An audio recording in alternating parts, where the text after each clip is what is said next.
muito boa noite. Seja bem-vindo ao Cenário Econômico pela TV Brasil, transmitindo aqui dos estúdios da B3, do centro de São Paulo. Eu sou Vanessa Casalino e hoje estou substituindo Adalberto Piotto no comando do programa. Fim de semana para planejar a compra da casa própria. Começa hoje o Feirão da Caixa Econômica. Contas do setor público fecham abril com o melhor resultado desde 2015. O presidente do BNDES pede demissão na tarde de hoje. E uma entrevista com a advogada Vanessa Inhas sobre repatriação de recursos no exterior. O Cenário Econômico está no ar. A gente começa o programa de hoje com a notícia do pedido de demissão da presidente do Banco Nacional de Desenvolvimento Econômico e Social, o BNDES, Maria Silvia Bastos, na tarde de hoje. Ela formalizou o pedido em reunião com o presidente Michel Temer no Palácio do Planalto. O diretor Ricardo Ramos, que pertence ao quadro de carreira do BNDES, vai responder interinamente pela presidência do banco. Em uma carta enviada aos funcionários, Maria Lúcia alegou motivos pessoais para o desligamento. E o ministro da Fazenda, Henrique Meirelles, participou hoje, lá em Brasília, do Encontro Nacional da Indústria da Construção. Na coletiva com os jornalistas, ele falou sobre o poder de compra da população e também do impacto da crise política nas reformas. Quem conversa com a gente está lá em Brasília, é o repórter Pedro Henrique Moreira, que tem todos os detalhes. Boa noite, Pedro.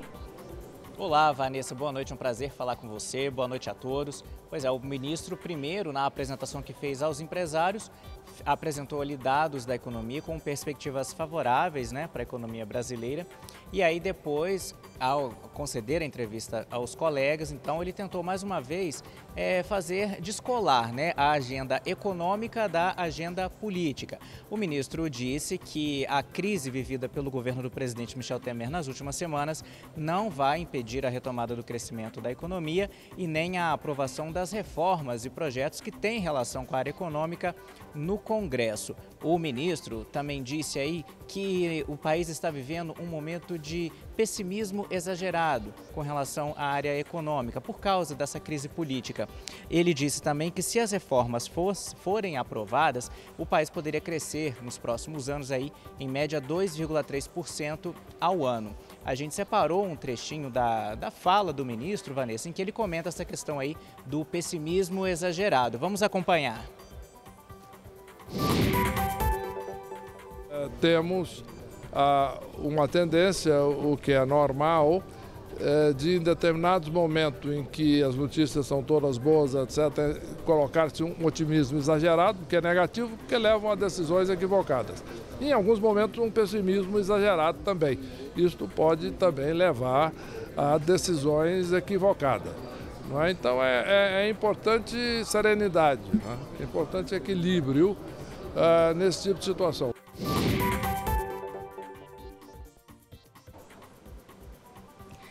É verdade, Pedro? Muito obrigado. O prazer é nosso em falar com você. Realmente, essa fala do ministro é importante, Existem mesmo esses momentos de pessimismo extremo, otimismo extremo, e é importante manter a calma nessa hora de crise para não afetar tanto a economia, 6 em cada 10 brasileiros não tem nenhuma reserva financeira para lidar, por exemplo, com o imprevisto.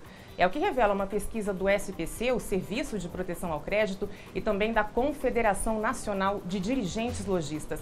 Segundo o levantamento, as pessoas não conseguem guardar dinheiro por causa da queda na renda, que é resultado do desemprego. Esse índice reflete também o avanço recente da inflação, que agora está cedendo, mas que há poucos meses corroía o poder de compra dos consumidores. Para a gente ter uma ideia, vamos dar uma olhada aí nos números. Em março, 76% dos entrevistados não conseguiram guardar dinheiro. Nas classes A e B, 37% disseram ter conseguido reservar alguma quantia. Mas nas classes C, D e E, foram apenas 13%. E a principal justificativa apontada por quem não conseguiu guardar dinheiro, 65% ao todo, foi justamente o fato de ganhar pouco. Começou hoje em São Paulo, em mais 10 cidades do país, o Feirão da Casa Própria da Caixa Econômica. Uma esperança para muita gente, que aguarda esse momento para conseguir uma boa oportunidade. Na edição deste ano, vão ser oferecidos mais de 200 mil imóveis novos e usados. Quem está hoje lá na redação da TV Brasil, aqui em São Paulo, e conversa com a gente é Raquel Setz. Boa noite, Raquel. Olá, Vanessa. Olha só, aqui em São Paulo participam do feirão 90 construtoras e 52 imobiliárias. Ao todo, são negociados milhares de imóveis, todos eles com financiamento da Caixa. E aí são diversos tipos de linha de crédito. Então acaba sendo uma oportunidade para quem quer comprar a casa própria, porque ali na feira dá para pesquisar bem e encontrar o imóvel e o financiamento que cabem direitinho no bolso do consumidor. O feirão vai até domingo. O presidente da Caixa, Gilberto Magalhães Occhi, falou um pouco sobre o que está sendo oferecido por lá. Vamos ver. Hoje aqui você encontra o imóvel do tamanho do seu interesse, né? Temos aqui imóveis aqui em São Paulo, imóveis que vão de R$150 mil até R$3 milhões. Aqui você encontra a Caixa Econômica, aqui você encontra todas as informações com segurança, qual é a taxa de juros mais adequada, qual é o valor do imóvel que você quer. Você vai, claro, qualquer um que vem aqui, tendo 81 mil ofertas, que é o que tem aqui em São Paulo, é claro que você vai procurar o mais barato, vai pechinchar, vai buscar as alternativas para você sair daqui com a realização de um sonho.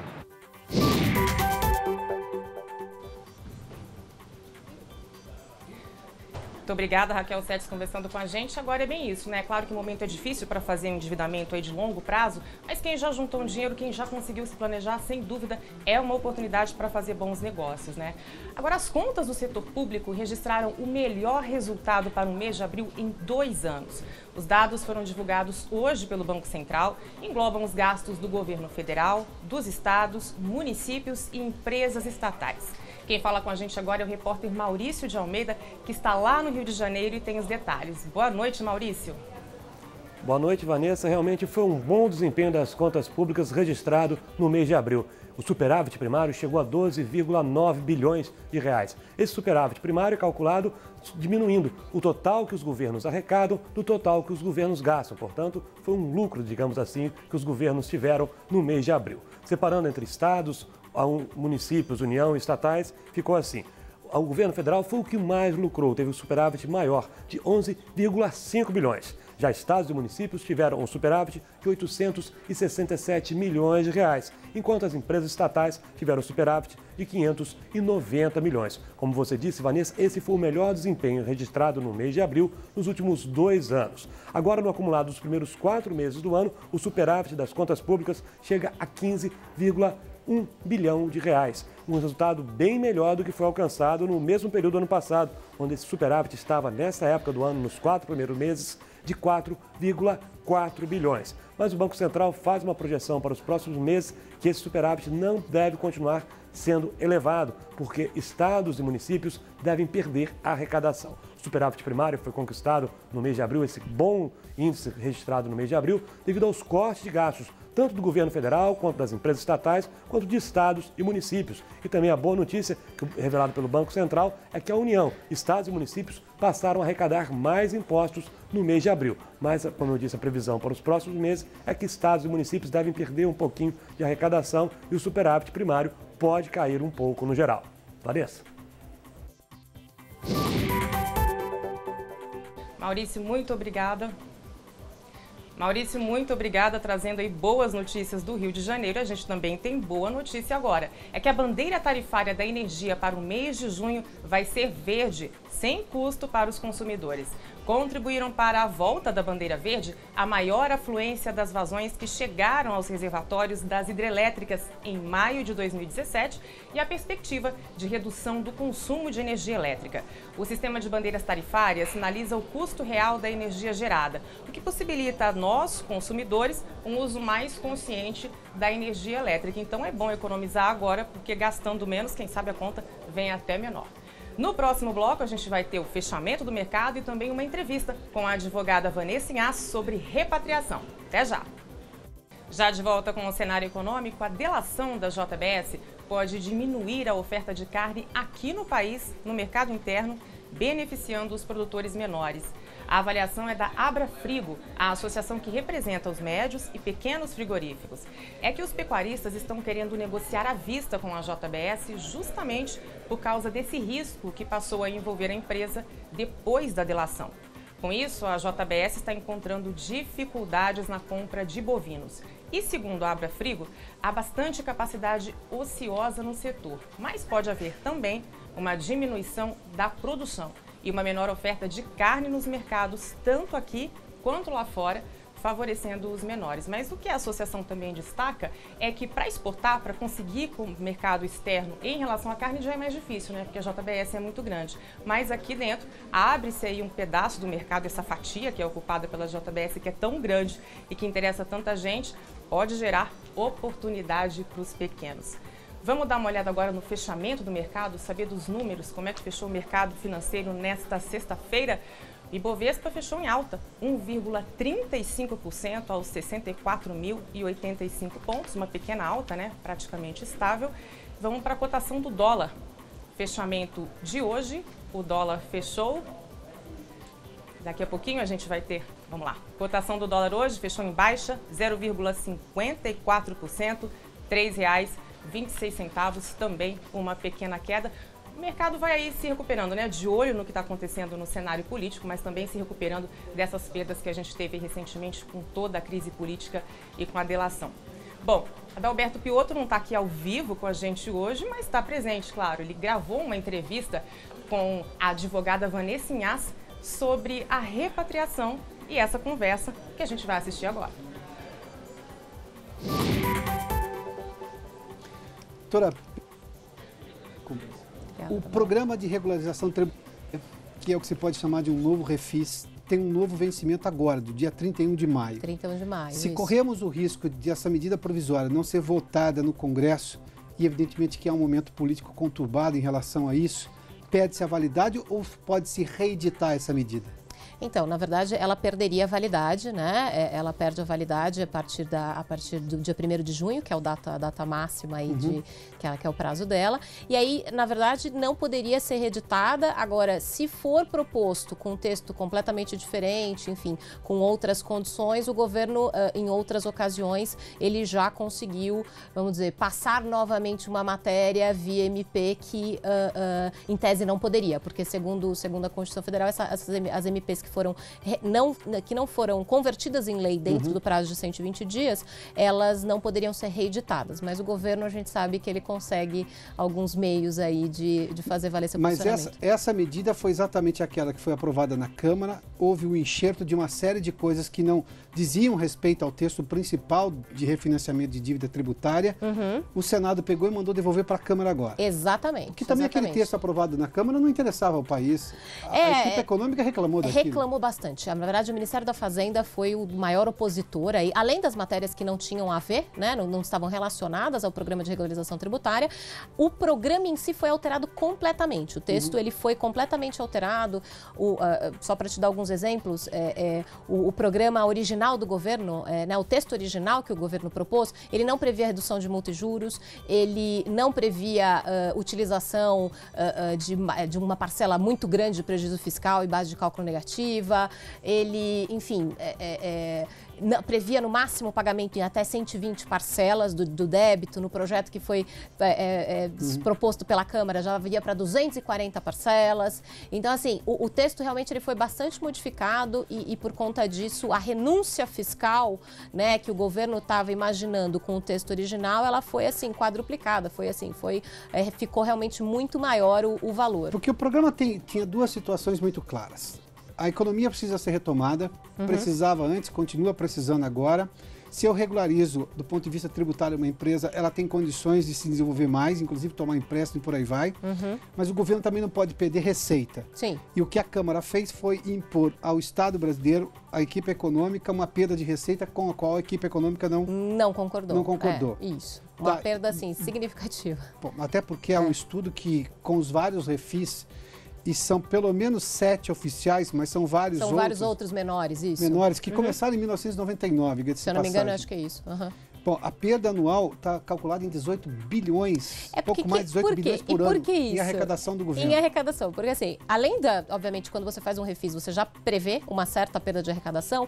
Além disso, o que acontece, como que a gente vê no histórico, né, desses refis?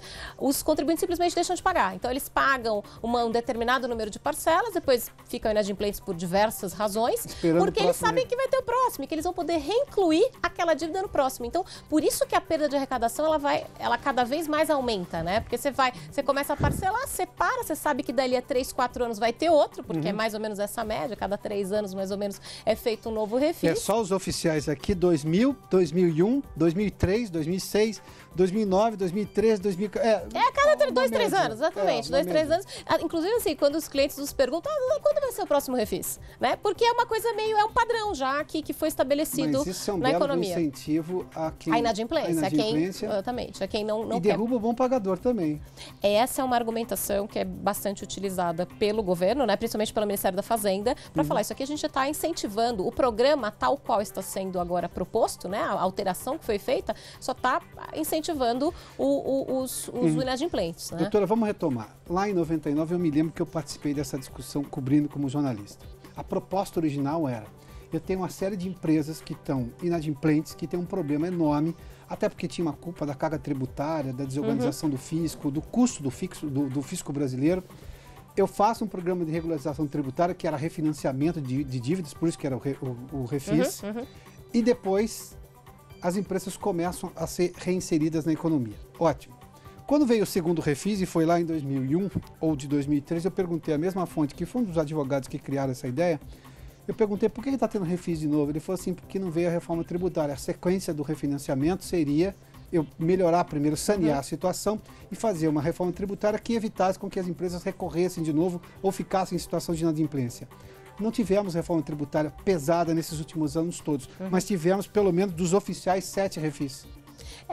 Assim, são aquelas soluções paliativas que o governo impõe. Que sucessivos governos têm usado dessa... Olha, estou falando aqui do governo Fernando Henrique, governo Lula, governo Dilma e agora o presidente Michel Temer teve que recorrer à mesma estratégia. Sendo que, há tempos atrás, na verdade, uma das propostas do governo Temer foi justamente retomar o tema da reforma tributária, já estava, enfim, porque a reforma tributária é uma coisa que a gente já fala, né, há mais de 15 anos. As reformas a gente fala há muito tempo. Há muito tempo. E agora estavam caminhando, pelo menos 2. Estavam caminhando, estavam bem evoluídas, né, na verdade, agora com todo esse tumulto aí no governo, a gente... Mas há um esforço do governo para retomar, enfim, eu não sei se chega no ponto da tributária. Então, a tributária com certeza, assim, eu acho, com certeza não, a gente nunca tem, na verdade, hoje em dia a gente não tem certeza de nada, mas eu acho que a tributária, assim, tendo em vista as outras que estão mais evoluídas nas discussões, a tributária ainda acho que está um pouco mais, não tão avançada, enfim, eu acho que ainda precisa de bastante discussão entre estados, municípios e governo federal para realmente chegar num acordo aí do que vai ser, porque uma das propostas realmente é a unificação de tributos, né? É reduzir o número de tributos que a gente tem hoje no Brasil e que as empresas estão Mas o Estado sujeitas. brasileiro não foi eficiente em algumas ideias? Por exemplo, o Simples é uma unificação de imposto de alguma maneira, uma simplificação gigantesca de impostos. Sim. Tá, nós estamos falando do pequeno empreendedor, da microempresa, ótimo, com faturamento muito limitado, tudo bem, mas para esse imenso grupo de pessoas jurídicas resolveu-se bastante coisa. Sim, O Estado brasileiro já viu que isso funciona. Por que não se chega no andar superior de empresas com faturamento maior? Essa simplificação. Um dos grandes fatores, no meu ponto de vista, é a questão da repartição das receitas, né? Como chegar, você unificar um tributo, porque hoje a União ela precisa repartir, né, as suas receitas com estados e municípios, né? Então, como chegar num percentual... Os prefeitos são os que mais reclamam disso. São os que mais reclamam. Que a União recebe e não repassa, e ele que fica com a conta na ponta aqui do cidadão. Exatamente. Então, assim, como equalizar esses percentuais, né? Então, acho que esse é um dos principais entraves aí. E, além disso, realmente, quais tributos vamos manter, quais vamos tirar. Então, assim, porque cada um, em tese, tem uma função, tem uma destinação, né, das contribuições sociais, principalmente, o PIS e a COFINS, né, que são destinados aí ao financiamento da Seguridade Social. Então, a gente unifica, exclui, e como é que fica essa receita? Então, assim, é uma problemática bastante complicada de se resolver. Por isso que está levando tanto tempo, né? A senhora fez menção aí a um problema, se a gente falar dos investidores, a incerteza é terrível. Terrível. Para uma empresa que está participando de um refis agora, que já entrou ou que vai entrar, quem já entrou está garantido o direito? A princípio, sim. Se não vier um um decreto legislativo, porque o que acontece? A medida provisória, ela é plena, eficaz e ela produz efeitos enquanto ela está dentro desse prazo de vigência de 120 dias. Então, todos os atos que foram praticados durante esse período de vigência, ou seja, até 31 de maio, eles são válidos, eficazes e produzem efeitos. Porém, há uma possibilidade, na verdade, há uma previsão na Constituição Federal, no artigo 62 da Constituição, que diz que o Congresso Nacional deve regulamentar as situações ou os fatos que aconteceram no período de vigência da MP. E eles podem regulamentar de qualquer maneira, seja para ratificá-los, ou seja para realmente confirmar a validade dessas adesões que aconteceram, ou seja, das pessoas que já aderiram ao programa, seja para revogá-las. Falar, não, a MP nunca produziu efeitos, ela nunca existiu, então todos os atos que foram praticados não são considerados válidos, inclusive aí com previsão de devolução de parcelas eventualmente pagas e tal. E a gente tem agora, assim, já tem uma minuta de projeto de decreto legislativo que já está no site da Câmara dos Deputados, quem quiser pode consultar, é público, onde o deputado, que agora não me recordo o nome do propositor aí do decreto, ele propõe justamente que a medida provisória não produz efeitos. Durante esse período que foi de fevereiro até agora 31 de maio, não produz efeitos. Ou seja, todas aquelas adesões que já aconteceram, que elas sejam consideradas... O nome disso é insegurança jurídica, totalmente, que é um dos maiores dramas do país, não é? Totalmente, Piotr, totalmente. Porque, inclusive, assim, eu tô com alguns clientes que estavam aguardando até o final do prazo para decidir se iriam aderir ou não. E aí, quando eu trouxe essa notícia para eles que já tem uma minuta de decreto legislativo prevendo a revogação desde a edição da medida provisória de qualquer efeito que ela venha a produzir, inclusive no texto prevê que se foram pagas parcelas, que elas serão restituídas, que se foram utilizados prejuízos fiscais, que é um dos benefícios do PRT, que eles sejam reinstituídos também, que sejam devolvidos, né, ao contribuinte, ou seja, para a situação que ela volte exatamente como se ela não tivesse acontecido. É uma insegurança gigantesca, porque um dos meus clientes, por exemplo, perguntou, falou assim, a minha empresa é uma multinacional japonesa, como que eu vou explicar para o japonês que eu estava tudo certo, eu tinha direito a entrar e dali a 1 mês, 2 meses, eu não tenho mais direito nenhum, vão me devolver meu dinheiro, mas tudo bem, mas eu queria entrar, eu queria regularizar a minha situação. Eu fui de boa fé.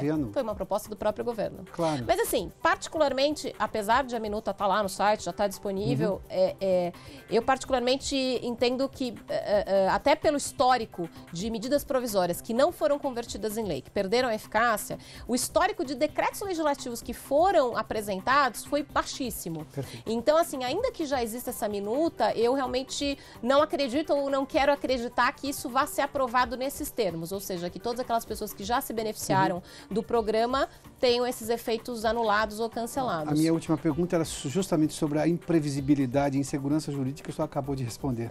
Não, é complicado, a gente fica numa situação bastante Doutora Vanessa, complicada. muito obrigado pela entrevista mais uma vez. Muito obrigada, agradeço. Vanessa.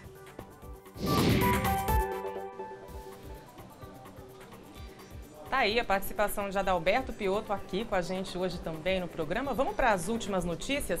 O Ministério Público do Trabalho aqui de São Paulo fechou um acordo para pagamento de indenização para os trabalhadores demitidos da unidade da JBS em Presidente Epitácio, no interior de São Paulo. A JBS, mais uma vez no noticiário, né? Isso foi em setembro de 2011 e foi porque eles encerraram os trabalhos lá na cidade sem um aviso prévio e seria uma demissão muito grande, né? Muitos trabalhadores. Pelo acordo, a empresa vai pagar um valor de 10 milhões para cerca de 1.000 funcionários da JBS. Falando então em JBS, vamos ver como é que fechou as ações, como é que fecharam as ações da JBS hoje aqui na Bolsa. Olha lá, queda de 6,09% a R$ 7,71. E a gente tem uma última notícia que acabou de sair. A agência de classificação de risco Moody's anunciou o rebaixamento da nota da classificação brasileira. A perspectiva agora para a gente passou de estável para negativa. E o motivo é justamente essa incerteza política e se isso pode atrapalhar o andamento das reformas. Então, por conta dessa incerteza política no que se refere às reformas, a Moody's decidiu rebaixar a nossa nota e agora ela está negativa.